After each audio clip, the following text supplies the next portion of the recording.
Assalamualaikum warahmatullahi wabarakatuh. Sebelum mulai presentasi, perkenalkan sebelumnya nama saya Muhammad Fahri Zaki dengan NIM 196241175. Saya Muhammad Hafiz Ilham Perdana dengan NIM 196241198. Saya Daniel Wicaksana Gojali dengan NIM 196242110. Saya Faiz Putra Sudarsa dengan NIM 196242113. Kali ini kami akan mempresentasikan hasil analisis kami tentang Analysis of Design Principle and User Experience. Em, Software yang akan kami analisis adalah Canva, yaitu ya software yang kami gunakan untuk membuat presentasi ini sendiri. Penjelasan singkat, Canva adalah merupakan platform online yang berfokus pada desain visual. Jadi Canva ini gunanya untuk membuat desain-desain seperti poster, presentasi, dan lain sebagainya. Ini tampilan depannya ketika kita membuka Canva. Ada 10 desain prinsipal yang akan kami analisis. Dan juga di akhir kami akan memberi testimoni user experience kami ketika menggunakan Canva. Prinsipal yang pertama yaitu visibility of system status. Maksudnya adalah user dapat melihat kondisi dari sistem dalam software tersebut.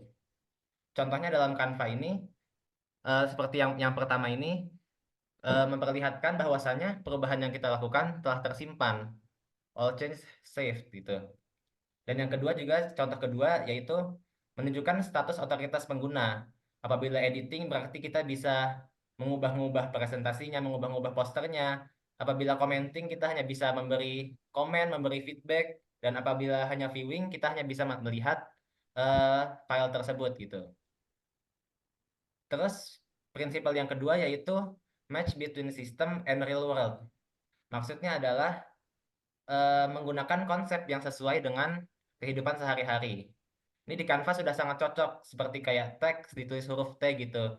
Elements diberikan contoh-contoh elements, draw menggunakan pensil, upload berbentuk awan ke atas. Jadi kita bisa langsung ngeh gitu ketika kita melihat logonya, ketika kita melihat lambangnya, kita langsung mengerti fungsi dari fitur tersebut.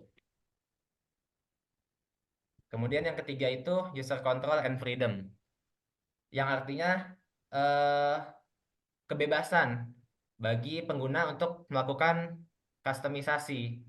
Canva ini sudah sangat baik dalam memberikan kebebasan dan keleluasaan. Contohnya dari berbagai template yang diberikan, ada ratusan bahkan hingga ribuan template yang diberikan. Dan template tersebut tidak hanya terbatas poster saja, tapi ada juga presentasi, brosur, banner, name tag, dan lain sebagainya. Selanjutnya itu konsistensi dan standar. Canva memiliki standar-standar yang tertentu untuk hotbar dan itu penggunaan pada websitenya. Seperti yang terpenting itu file, mengubah nama, mengedit. Kalau di hotbarnya ada hal-hal penting lainnya seperti tadi dibilang elemen, desain, teks, dan yang lain-lain.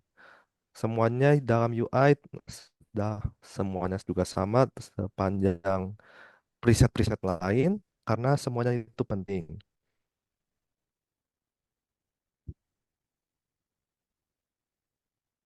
Lalu juga ada error prevention di Canva, yaitu gunanya di Canva mencegah kesalahan dari pengguna gitu, nggak sengaja ke delete. Makanya ada tombol undo dan redo pada eh, saat mengerjakan, tapi mau hanya ada pop-up untuk iya dan tidak saat mendelete sebuah proyek. Seperti di bawah terlihat, apakah Anda ingin menghapus sebuah desain, maka harus melakukan sebuah pengecekan dan ada 30 hari untuk mengembalikannya bila tidak sengaja.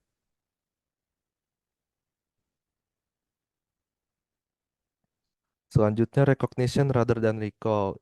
Canva juga memiliki sistem yaitu tidak hanya tidak hanya mengingat itu kamu ngapain aja kayak melakukan presentasi atau apa. Mengingat Canva juga bisa tahu kamu melakukan hal yang biasanya apa seperti bikin Twibbon kah, bikin dokumen apakah, poster kah. Kalau kalau sering melakukan hal itu maka Canva akan merekomendasikan dan mengusulkan eh, preset-preset dan desain-desain yang diperlukan begitu. Tidak perlu mencari apa-apa, Canva sudah menyediakannya. Kemudian yang selanjutnya ada flexibility and efficiency to use. Canva memberikan banyak menu dan shortcuts yang tentunya fleksibel dan efisien untuk digunakan. Seperti contohnya di bawah ada shortcut untuk add page, control plus enter, ada duplicate, delete, lock page, dan sebenarnya masih banyak lagi. Kemudian juga ada em, banyak menu-menu eh, yang disediakan Canva ketika kita membuat project yang ada di bagian kanan, kiri, atas, dan bawah dari project yang sedang kita desain. Contohnya ada menu elements, text, brand, uploads, dan lain-lain.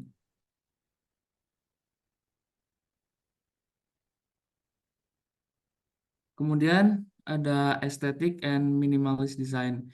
Nah, desain yang ada di Canva ini contohnya seperti desain elemen dan template, itu Canva sudah memberikan banyak template dan elemen dengan desain yang modern, sederhana, dan minimalis. Sebagai contoh, eh, elemen-elemen yang ada di bawah itu seperti desainnya flat, warnanya solid, dan terkesan modern dan minimalis. Kemudian ada juga desain dari user interface dari software Canva itu sendiri. Selain desain elemen-elemennya yang estetik dan minimalis, Canva juga mempunyai user interface yang simple dan minimalis, seperti yang ada di bawah tersebut. Kemudian ada helps users recognize, diagnose, and recover from errors. Canva juga memberikan informasi dan petunjuk penyebab error pada perangkat, sehingga kita sebagai pengguna bisa tahu apa sih penyebab dari error tersebut. Kita bisa mengenali dan kita bisa menyelesaikan error tersebut. Canva juga memberi sugesti solusi yang dapat dilakukan pengguna untuk menyelesaikan error tersebut. Seperti pada contoh eh, bagian kiri, upload error, ada keterangan-keterangan yang diberikan Canva, juga seperti yang gambar di sebelah kanan. Nah, kemudian ada juga help and documentation. Canva memberikan bantuan kepada user saat pertama kali menggunakan atau pertama kali login dengan akun yang baru untuk menyesuaikan preferensi user. Nah, Canva juga membantu user ketika pertama kali menggunakan Canva dengan memberikan beberapa pilihan profil yang disediakan. Seperti di situ ada contohnya small business, personal, teacher, student, non-profit, dan large company, yang mana masing-masing profilnya akan disesuaikan seperti template-template apa yang mungkin akan digunakan oleh pengguna.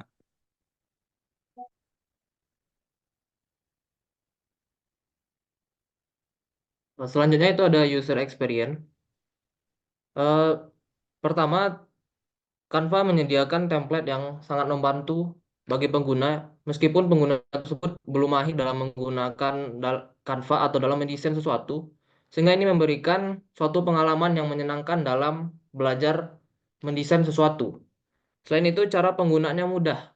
Canva memberikan pengalaman yang mengesankan karena mudah digunakan oleh pemula sekalipun tanpa penjelasan lebih mengenai cara penggunaan Canva itu sendiri.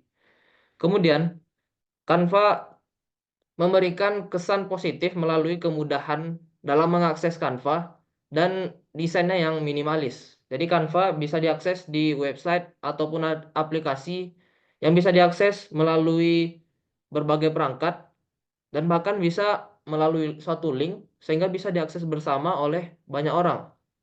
Selain itu, Canva juga punya desain yang minimalis sehingga nyaman dilihat yang membuat user betah dalam menggunakan Canva sebagai media dalam mendesain sesuatu. Nah, sekian sekian hasil kerja kelompok kami. Terima kasih telah mengikuti penjelasan dari kelompok kami. Kami akhiri. Assalamualaikum warahmatullahi wabarakatuh.